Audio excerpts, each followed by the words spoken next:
तनवीर अहमद भी हमारे साथ मौजूद हैं। तनवीर भाई, हम देख रहे हैं कि कल रात से लेके अब तक जो भी डेवलपमेंट हुई है, बड़ा ही मुश्किल से, बहुत ही कड़वे घूंट पी के उनकी मीडिया ने ये एक्सेप्ट किया कि हाँ भाई, सबसे पहले तो उन्होंने एक्सेप्ट किया कि हाँ एक तैयारा क्रैश हुआ है।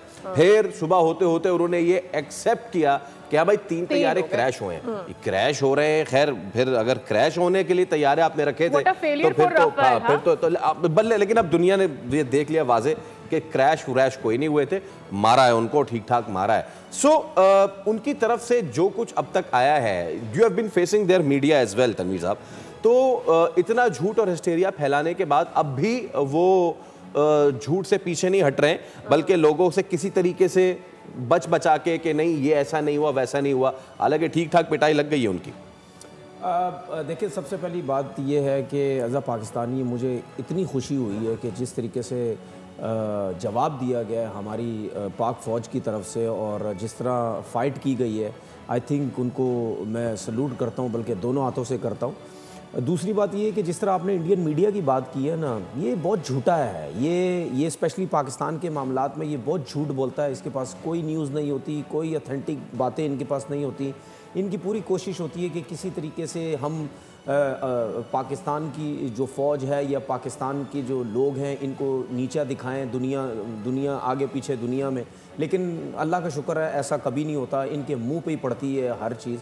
और जिस तरीके से इनके जो तैयारे जो है वो मारे गए, गुब्बारे वाले तो तैयारे थे उनके, भाई गुब्बारे वाले तैयारे ऐसे ही फाड़ के हम तुम्हें वापस कर देंगे, ठीक है ना। तो कोशिश भी आपको करने की ज़रूरत नहीं है। अगर कोशिश करेंगे तो यही हाल होगा जो आपका आज हाल किया गया है। और मुझे ये भी खुशी हुई कि जिस तरह आपने अभी बताया कि वहाँ पे 3 फ्लैग्स जो है उन्होंने अपनी चौकियों पे लगा दिए। इसका मतलब ये है कि आपकी जो फ़ौज है, जो आपकी फ़ौज बना के रखी हुई है, उसमें बिल्कुल हिम्मत नहीं है, उसमें बिल्कुल जान नहीं है, वो बिल्कुल फारिग है, डरपोक लोग हैं।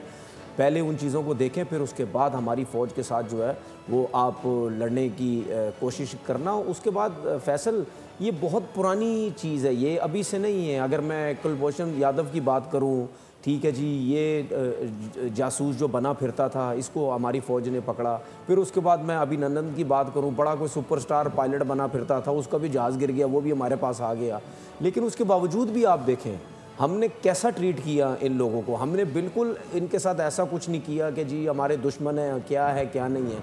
हमने एक दुनिया को उस वक्त भी मैसेज दिया कि नहीं, चाहे इंडिया से लोग आए या इंडिया से लोग पकड़े या जासूस पकड़े या जो भी पकड़े, हम नहीं ये चीज़ें बढ़ाना चाहते, हम नहीं ये लड़ना चाहते। मैं 100% आपको बता रहा हूँ कि अगर हमारा पाकिस्तान से कोई ये पकड़ते ना, ये उसको छोड़ते भी नहीं और उसके साथ ये जो हाल करते, ठीक है। बात ये है कि हमारे दिल बहुत बड़े हैं, हम नहीं चाहते कि ये चीज़ें बढ़े, अभी भी हम नहीं चाहते। हमारे वज़रा जो है, जब आपने ये ड्रामा करना शुरू किया था पहलगाम वाला, उसके बाद भी हमारी गवर्नमेंट ने बोला कि भाई हम आपके साथ मिल के इन्वेस्टिगेशन करना चाहते हैं, हम आपके साथ हैं, जो आप बोलेंगे हम वो करेंगे। फिर उसके बाद हमारे वज़ीर जितने भी थे, उन्होंने मीडिया में आके बोला कि भाई अगर आपने पहल की, आपने हमें नुकसान पहुंचाया, तो फिर उसके बाद हम जो है हम पीछे नहीं हटेंगे। लेकिन आपने जो भावलपुर में किया, फिर उसके बाद आपने जो मुजफ्फराबाद में किया, आप वो बेचारा छोटा बच्चा सा, ठीक है, मतलब शर्म नहीं आती इन लोगों को। वो बेचारा यार, उस मासूम की क्या कसूर था उसका, इन्होंने जो हरकत की। लेकिन उसके बाद जो उनको जवाब दिया, मज़ा आ गया, दिल खुश हो गया, ठीक है ना। तो ये जो जवाब जो था इनके लिए, यही मैं समझता हूँ यही बहुत था इनके लिए। सब्सक्राइब करें और बेल दबाएं ताकि कोई खबर रह न जाए।